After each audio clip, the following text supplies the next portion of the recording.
My name's Marisa Maggio. Welcome to the Solidity Insurance Group team call. If I haven't met you yet, it's great to meet you and welcome to the team.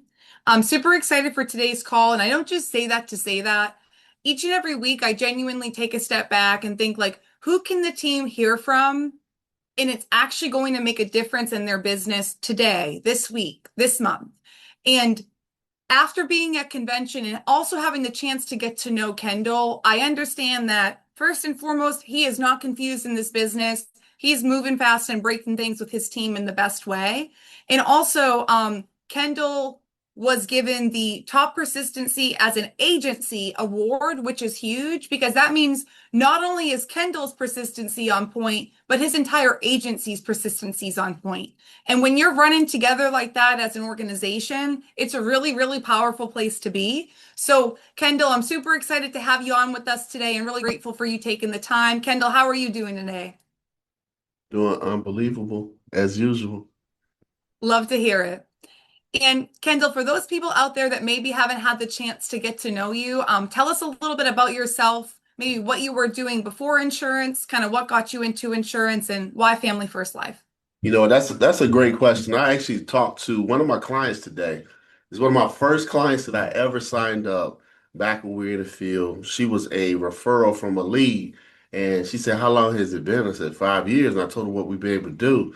And she came to the office and she was like, "Oh my God, Kendall, I've been watching you on social media. I've been watching your story." And that's something I'm gonna talk about. It's friending your clients on social media. They watch your life. But she's been in the exam course like 3 or 4 times. So she came in and was like, saw the agents out here. And was like, "I remember when." I said, "Yeah, you're missing it." But when I got started, I actually came from the industry of personal training. I was a fitness director at my gym, personal trainer, an actor, a model, did commercials for Xerox, CarMax ads, print model. I got calendars I've done for breast cancer awareness. I was in bodybuilding.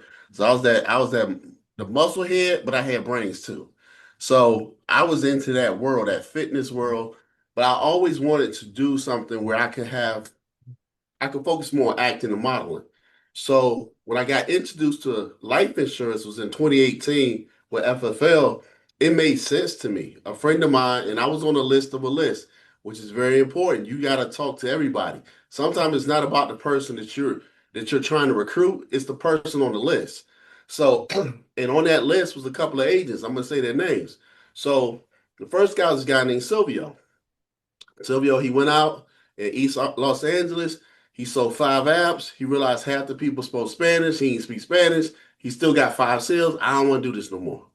On that list, Dean Pavlik was on one of those lists. Then on that list was another person named Shannon Womble, who became Hall of Famer. And on that list, it was this young lady named Catherine. Catherine said, "It's not for me, but I got a friend of mine named Kendall." And that's how I got involved with FFL. So he sent me the voucher because I said, "You know what, if you're buying leads and you're calling people and that's how you get customers," I said, "I'm all in." Because I come from network marketing. I was in network marketing 21 years ago, actually 25 years ago with prepaid legal, called Legal Shield now. So I saw the benefit of working for yourself and I did well. Many of you don't know, you probably know now. My ex-wife is Crystal Clark. We were married 21 years. We got 2 beautiful kids. My daughter Natalie was sitting here in my office. She works for me. So I came from that industry. So when I saw insurance, I was like, "Yo, this is it." I said, "I know I'm gonna kill it." He said, "All you gotta do is dial leads." But the thing that held me up was the exam. I was scared to take the exam. I hesitated. It took me 8 times to pay for the course, not take the exam. I kept paying for the course, not knowing that he could see that I wasn't studying. He would say, "How's it going?" I said, "Oh, it's great, man. I'm killing it. I'm doing well." Not knowing he could log in to see the percentage of what I was doing, seeing that I had not been in 3 weeks. So I did that 8 different times. COVID hit, a hit in 2020. I had made a vow to myself because that previous December, I barely had money. I was just recently divorced. I barely had money to pay for my kids' Christmas. I had my mortgage money, but I couldn't buy Christmas gifts. So here I am, a grown man of 47, 8 years old, asking my mother, "Can you help me buy Christmas gifts? Because I got enough for my mortgage. I don't have enough for anything else." I could buy this Xbox One, but they ain't gonna have any games, and they gonna have one controller. So can you help me buy some games? And I went to my brother. I said, "Hey, can you buy some games for my niece and your nephew?" So I vowed to myself in 2020, I got to take this exam. I still hesitated and procrastinated. I mean, I really procrastinated because January came, and on my list was three things: pass the exam, make 10 grand a month in life insurance, and learn how to play my guitar, which was one of them. I bought a guitar at 2 and 3 o'clock in the morning. Saw QVC, learned how to play guitar, and I purchased. So for those of you think your clients aren't buying insurance, they're getting online at 2 and 3 o'clock in the morning requesting, asking, answering 15 questions saying they want life insurance. I bought a guitar that sits in my home office, looks very pretty, and I ain't learned how to play yet. But I'm telling myself I'm gonna learn one day. These people want life insurance. They did it at 2 or 3 o'clock in the morning. So when COVID hit in 2020, I finally had to do it. I bit the bullet. I studied, got a 93. It was a huge weight lifted. Back then it was harder. If you many of you don't know, we it took forever to get one contract, one carrier. Take about 3, 4 weeks to get one carrier. And the first carrier I got was America. They said, go to the home, dial the leads, go to the home. And I went to the home, but I didn't follow the system, which is very important. I thought people would buy just because of my personality. Some of you are locked in right now because of my personality. I'm animated, my personality. And I'm like, they love me. Call us from the home. I said, all right. The lady's like, yeah, we love you, Kendall. You know what? I have a bar over here. Pick a bottle. I'm like, what you mean? Any bottle you want. So Ciroc, Crown, yeah, you can have it. I said, I've never had peach Crown. Can I have it? Yeah, take the bottle with you. I'm leaving with alcohol, sandwiches, getting invited to the cookouts with no apps. They say, come back Friday. We having a cookout. You can sign up the whole family. I get there. Nobody's buying. You know what? I thought about it. I'm going to wait. I did that 11 different times, got no sales. I said, you know what? I don't know if this thing going to work. And my mentor said, I told him, I said, I'm not feeling the leads. He said, it ain't about what you feel, it's about what's working. And here it is. This gentleman I just met, he dripped on me for 19 months. I said, who is he to tell me it ain't about what you feel, it's about what's working? So I called Crystal, I went over her apartment, I said, listen, it ain't the leads. I'm the one that's effing this up. So I said, I'm going to follow the system. Now, I didn't think it was going to work because I'm going to houses with suits on, tailor-made suits, cufflinks, monogram on the inside. Name, I'm looking good and ain't selling nothing. Sweating through my shirt, changing shirts in the car because I got sweat rings because it's June and it's hot. It made it hot in Virginia. So finally, I got help closing a $23 to $26 deal. I called for help. And once I did that, I said the rest is ball game. I got 3 policies sold, one of them being on myself. I told my gym when we opened back up, I'm not going back. My boss said, do you think you can make 100 grand in a year selling life insurance? I said, absolutely. My first 6 months in FFL, I issued like 160, which back then was good. My 1099 was 110. And then the following year, I hit Hall of Fame my very first year. So that's how I got to FFL. I love it because it's funny how life works, right? We start somewhere and then we kind of end up somewhere else, so to say. And I love your honesty and transparency about the exam because I think that more often than not, people are intimidated by that exam. And since we passed it, we don't necessarily remember that or take it into consideration.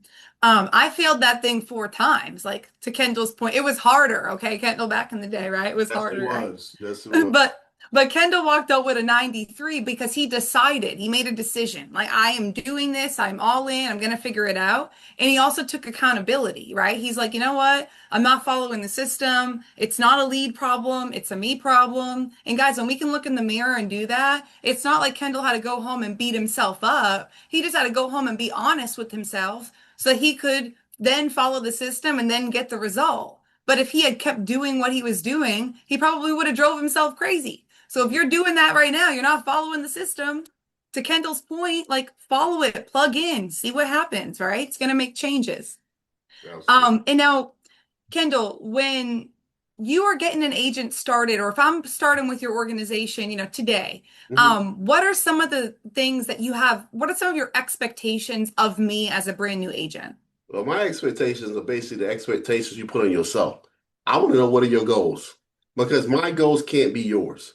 So if Right. your goals are to go full time, leave your job, then we're going to do a strategy. Like, okay, how much do you expend monthly? Like what you got going out of your house?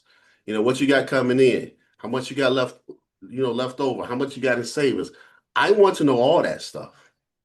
Now you say why you want to know? Because if we're planning on you leaving your job, I need to know that you got at least 3 to 6 months worth of savings put aside for bills just in case. Those expectation number two, I'm gonna hold you accountable to everything you say. If you say I'm gonna leave my job and I want a date, I don't want soon, next week, 2 years. No, give me a date. Write it on the calendar. What is the date? Let's circle that. All right. Now, I also expect you to work on Saturdays and Sundays, 7 days a week. Well, I got church on Sunday. Okay, what do you do in the afternoon after church? You watch football, basketball? Yeah, I do. Stop watching it. They rich already. You not. So guess what? Can you sacrifice some Saturdays every Saturday and can you sacrifice Sundays? Because if you had a part-time job, you wouldn't tell your boss, I can't come in because I'm watching the Cowboys. Well, they're gonna lose anyway. Sorry to tell you, Cowboy fans, they suck. And Jerry Jones know they do. But you still watch. And they rich or you not. So is your goal to leave your job on November the 14th, or you want to be a Cowboy fan and keep losing every day on year? All right, so there And we go. Secondly, and Kendall, like that's fire right there, right? Because sometimes when we talk to agents and we're talking about goals and we want to get really particular, it's because we don't want to just do like a disservice to them, right? Like we don't want to, Kendall's point, my goals can't be, I can't make Kendall's goals, right? Only he can help me understand what those goals are and also what he needs to provide in his household. So guys, like when we're getting agents started or getting you started, like we're asking those questions because we don't want you to leave your job and then you're in this tough financial spot. Then you're like, I don't know what to do, and the house is on fire. We want to be able to lead, guide, and direct you to that proper place, depending on what your goals are. And the Saturday, Sunday thing, like Kendall, like I wholeheartedly agree with that, like to the moon a million times. And I say that because when I came into this industry, I wasn't with Family First Life. But I worked every Saturday and Sunday, like it was mandatory, quote unquote.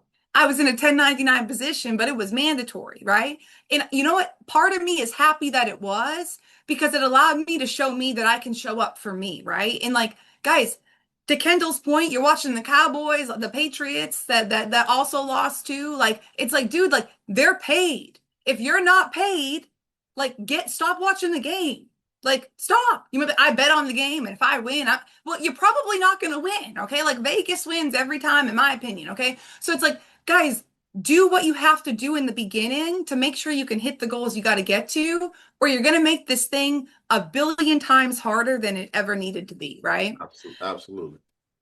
Now, Kendall, you've worked with a lot of different agents. Have you ever had an agent that kind of has like shiny object syndrome? Oh my, They're like complaining and then they want to do like this on Monday. On Tuesday, they want to change the whole lead resource. On Wednesday, they're going back to, final expense. And then on Thursday, they don't like final expense and they want you ever have an agent like that? yeah, we call those squirrel watchers. I like that. Okay, okay. You Squirrel see a watchers. squirrel, you Okay, see a I like squirrel. that. I got one on the screen right now, Miss Yeah, Ramos. okay, right. Like y'all know who you are, and like we love you. But like Kendall, how do you handle that?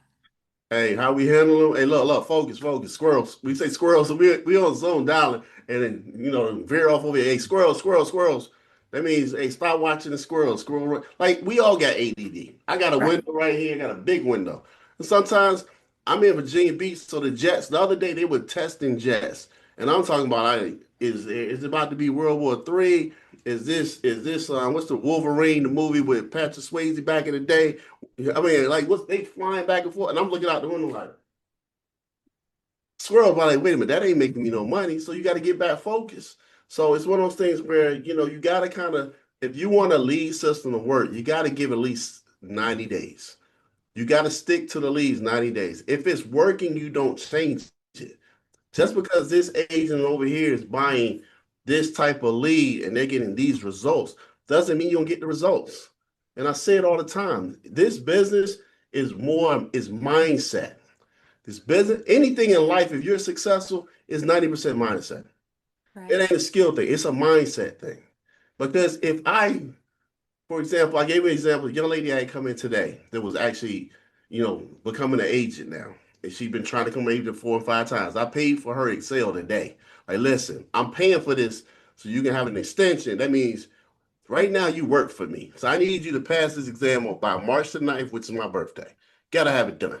But she says she works at the casino. I said, do you ever bet on the table? He's like, no. I said, you ever played a slot machine? She said, yeah. How much? I said, how much you put in there? Like $20. I said, you'll never win. Because I was giving her an example on leads. See, I said, if you go to that slot machine, you dump $500 and 1,000 in that slot machine, you know what's gonna happen? There are cameras in the casino. They look and they say, oh, this person like to gamble. They're gonna let you hit on that slot machine because they know they can get more money out of you. But if you go in there putting $10 and 20, that's all. This ain't no gambler. They gonna take your $100 because that's all you got. You got 10 tens, you got 100 ones, and by the time that's done, they're like, oh. But if you go in there and I say, I tested the theory. I went to the casino, I get on the blackjack table, I took $500, put in a slot machine.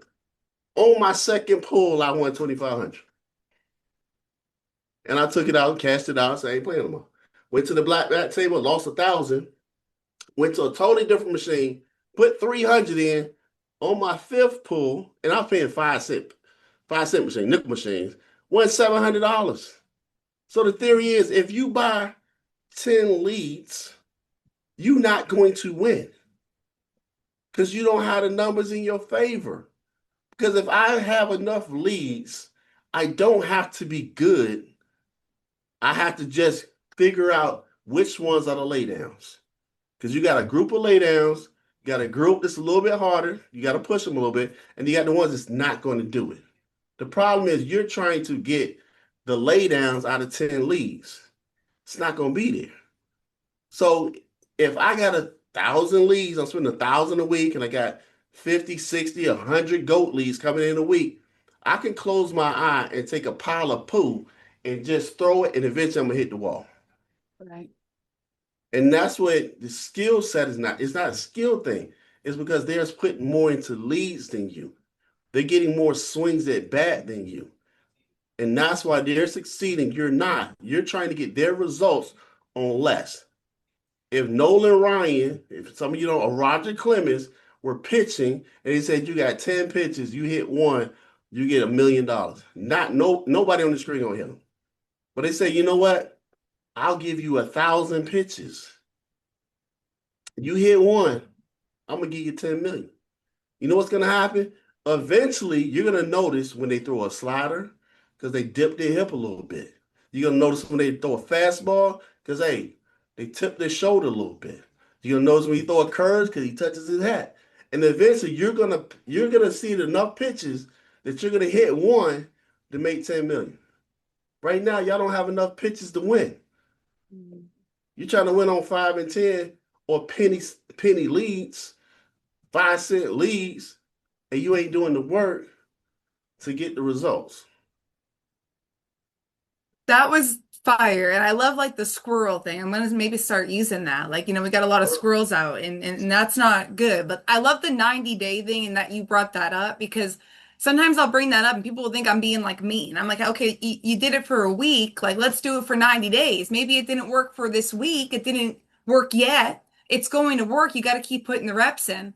But Kendall, that was like mic drop. I mean, like literally, like notice how many pitches you're giving yourself. Like be honest with yourself. Like do you only have 10 and you have to hit 5 home runs? Or do you have 1,000 and it's just a matter of every single time you swing, you're getting better because you're learning how to overcome the objection.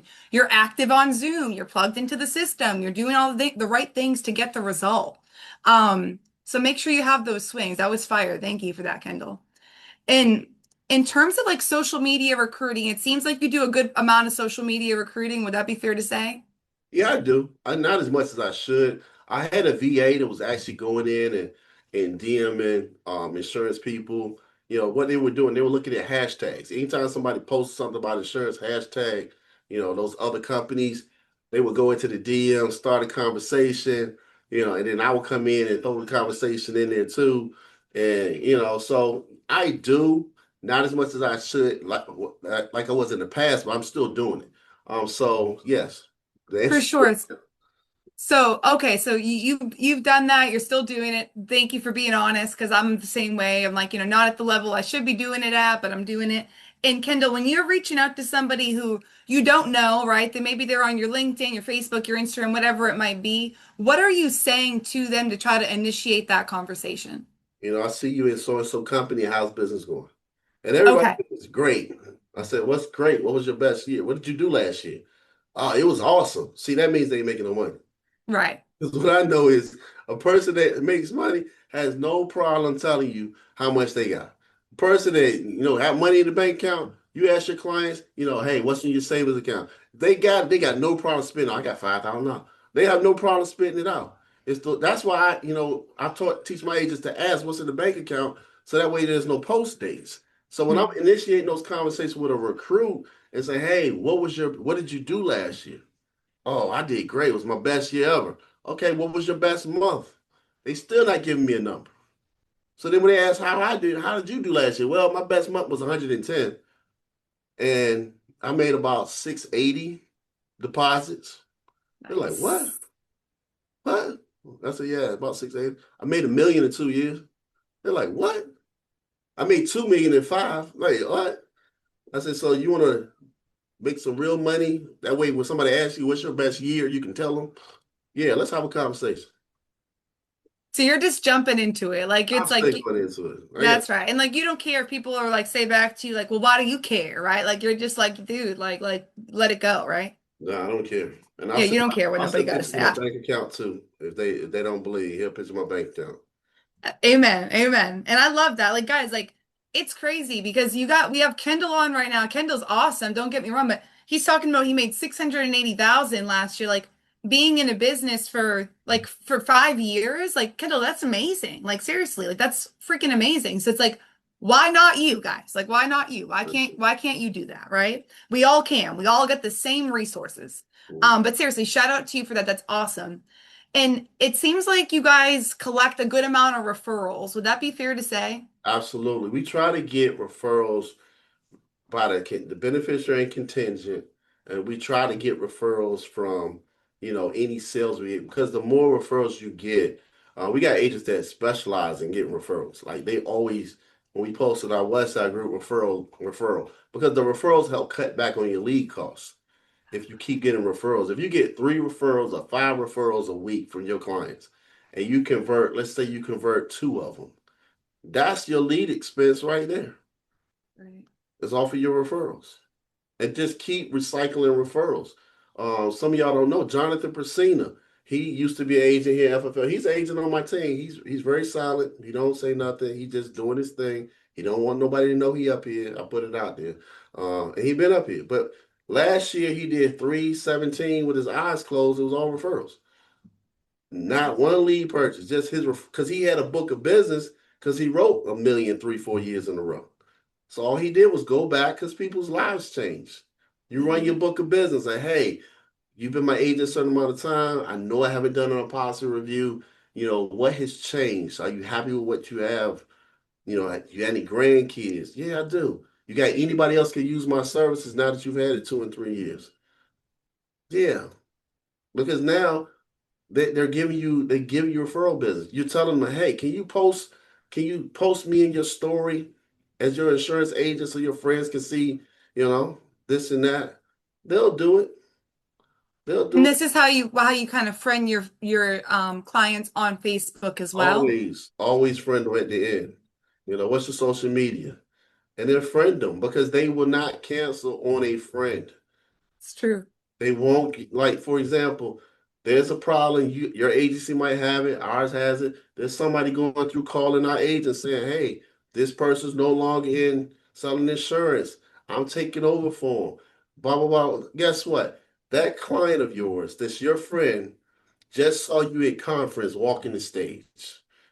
They not say, oh, I just saw Kendall just had an office. He got people there. Click up. They called my brother.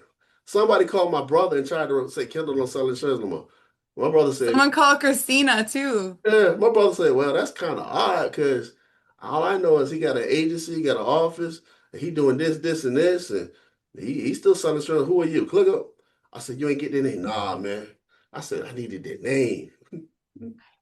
So yes, friend your clients on social media. We're using social media for recruiting. Let's use it for retention. Gotta keep your clients on the books. I love that. We use it for recruiting. Use it for retention. Someone's never going to cancel on a friend. I love that. And guys, it's like if you don't work your book of business, like in some way, shape, or form, it's going to be worked, whether that person fills out a new lead or whatever it may be. But if we can friend them on Facebook, like, I mean, you already are kind of establishing that relationship where they can just literally go on your Facebook and see what's going on. So I love that, Kendall. That's awesome. And when you're getting the beneficiary referral, what are you saying, Kendall? Like if I'm like, okay, great, I'm my primary beneficiary, that's going to be, Rami. Mhm. All right, so I share my own personal. I've had 39 death claims. Okay. So, many times, and I learned this from my old upline. He called it the emergency response network, which was, many death claims go uncollected because nobody knows there's anything in place. So to make sure that anything happened to the beneficiary, or when you die, that the beneficiary or somebody's contacted, who are like two or three people that we can add to this, so that way we at least know that your family's gonna get this death claim, and that could be your beneficiary, your contingent, a sister, brother, outside friend source.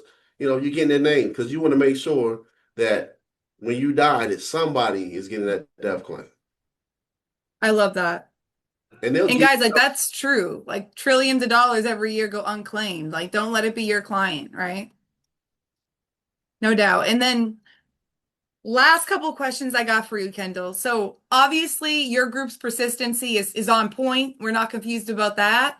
But what I will say is persistency is something that if I could bring it to 100% within the group, that would be a beautiful thing for myself and for everybody else. That being said, what are some of the things that you do within your group, whether that's through the sales process, after the sales process, to make sure that the persistency in the business is staying on the books? Well, we really use legacy safeguard. That's something we talk about. We've trained on it on Zooms. The importance of using it. I've said to agents, you need to get it for yourself. So that way you know, and you can go to legacysafeguarduniversity.com, set it up for yourself. So that way you know what it is. It's a resource for your clients. And even today, I sold it like also that comes with your membership is Legacy Safeguard. It gives grief counseling to your loved ones. Because when you're gone, not only are they going to deal with the loss of you, they want to know something. They want to have somebody to talk to. When I lost my father, that was my person I talked to, and I wish I had something like this.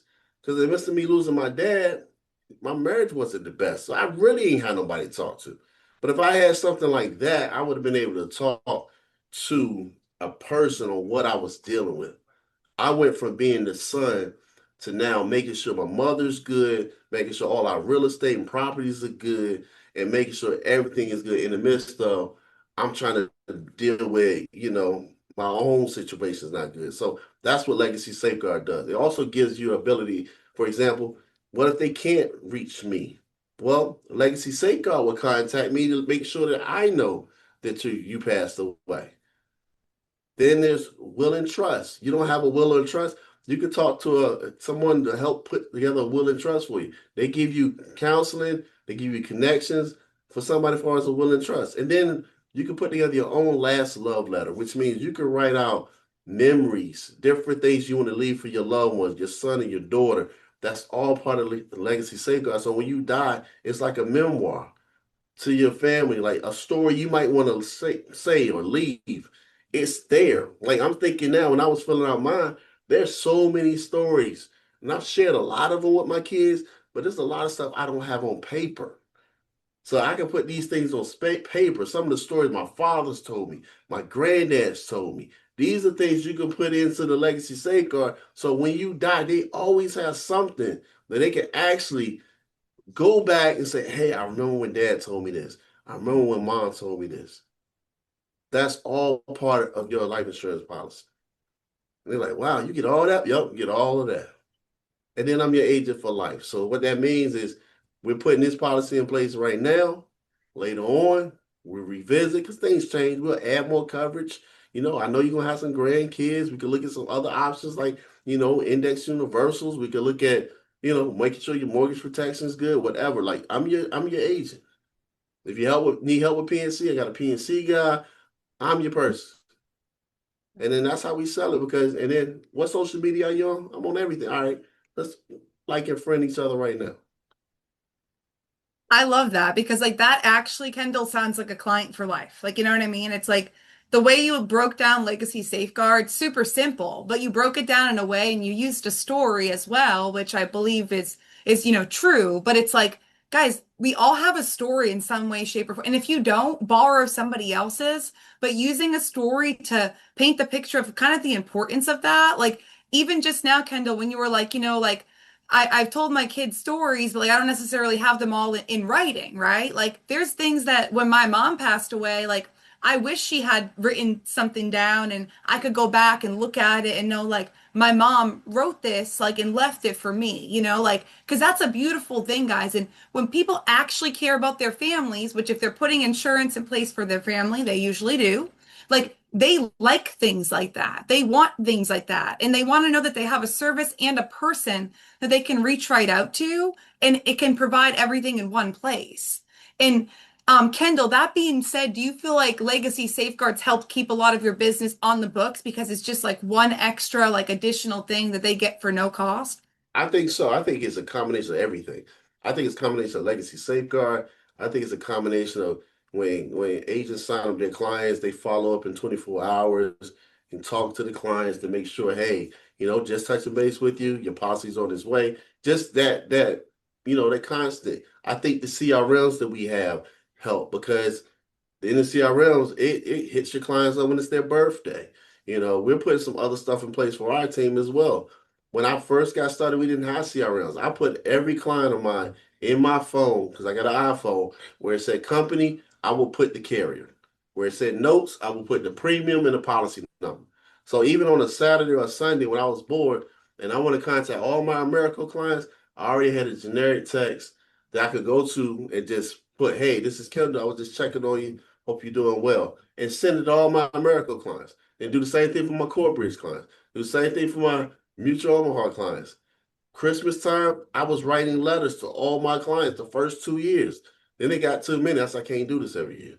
But I was handwriting letters and signing. Every time the autograph got uglier and uglier, but I was writing something different. Hey, I hope your family's blessed because you truly blessed mine. I wish you the best in 2021. Hey, was thinking about you. Hope your family has, a great holiday, from my family to yours. Then to write a different for that one. So these were all things that I did in the beginning for persistency. And we always talk about, we'll take time on our Sunday training, our Sunday Zoom, we'll touch on persistency and talk about it. The more you talk about things, the better it gets. In January of last year, we lost about 8 agents to persistency for Mhm. America. They would just hook up. And to go from that January last year to number one in all the FFL, all the agencies is huge because we Woo! are talking about it and that means agents are profitable.